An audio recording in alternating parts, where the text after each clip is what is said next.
బీసీల కోసం ఇక్కడ ఇది ప్రజలారా ఇది వినండి బాగా. బీసీల కోసం ఇతర బలహీన వర్గాల కోసం నేను సాధించాలనుకున్నది చాలా ఉంది. అయితే నా చేతికి అధికారం వచ్చినప్పుడే చేయాలనుకున్నది చాలా వరకు చేయగలిగానన్న సంతృప్తి నాకు మిగిల్చింది. జనాభాలో అధిక శాతంగా ఉన్న బీసీల జీవితాలు మారాలంటే అది రాజ్యాధికారంతోనే సాధ్యపడుతుందని నా జీవితం రుజువు చేసింది కదా. బీసీలు వారి జీవితంలో అభివృద్ధి కోసం దశాబ్దాల నుండి చేస్తున్న పోరాటానికి రాజ్యాధికారం ఒక్కటే ముగింపు. అదొక్కటే ముగింపు.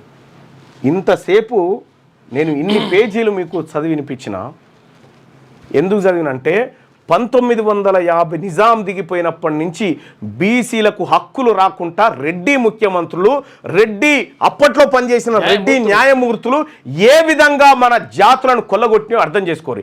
ఇవాళ రేవంత్ రెడ్డి ముఖ్యమంత్రి బలహీనమైన జీవోలతోటి ఆ రోజే పుంజాల శివశంకర్ గారు ఇందులో అన్ని రాసుకొచ్చింది. ఈ దొంగలు ఎట్లా చేస్తారు, ఎట్లా మోసం చేస్తారు అనేది. ఆయనే అందుకోసం ఒక BC advocate general, additional advocate general బీసీకి ఏమంటే ఇయ్యలే, నేను ఇయ్యను పో అన్నాడు ముఖ్యమంత్రి నా ముంగట్నే. ఇలా బీసీ అడ్వకేట్ జనరల్ ఉంటే ఆయన దగ్గర పోయి మన వాదన వినిపించేటోళ్ళం. అది లేకుండా చేసిండు. రెడ్డి అడ్వకేట్ జనరల్ను పెట్టిండు, అడిషనల్ అడ్వకేట్ జనరల్ రెడ్డిలోనే పెట్టిండు. న్యాయమూర్తి గారు ఆయన అప్పటాయన లెక్క లేకుండొచ్చు కానీ రెడ్డే ఉన్నాడు. ఇక్కడ ముఖ్యమంత్రి రేవంత్ రెడ్డే. ఈ రెడ్లంతా కలిసి ఇవాళ ఈ జీవో కొట్టుడు పోవడానికి ప్రధాన కారణం. అందుకోసం బీసీలారా వీళ్ళు ఎప్పటికీ మనోళ్ళు కాదు.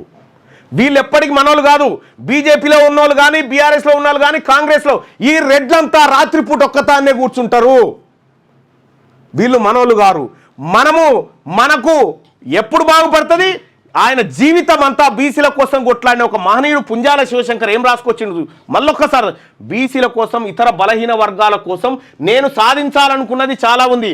అయితే నా చేతికి అధికారం వచ్చినప్పుడే, ఎప్పుడూ కేంద్ర న్యాయశాఖ మంత్రి అయినప్పుడే చేయాలనుకున్నది చాలా వరకు చేయగలిగానన్న సంతృప్తి నాకు మిగిల్చింది. జనాభాలో అధిక శాతంగా ఉన్న బీసీల జీవితాలు మారాలంటే అది రాజ్యాధికారంతోనే సాధ్యపడుతుందని నా జీవితం రుజువు చేసింది కదా. బీసీలు వారి జీవితంలో అభివృద్ధి కోసం దశాబ్దాల నుండి చేస్తున్న పోరాటానికి ఇదొక్కటే ముగింపు. ఒక్కటే మార్గం. ఇది క్లియర్గా అర్థం చేసుకోవాలి.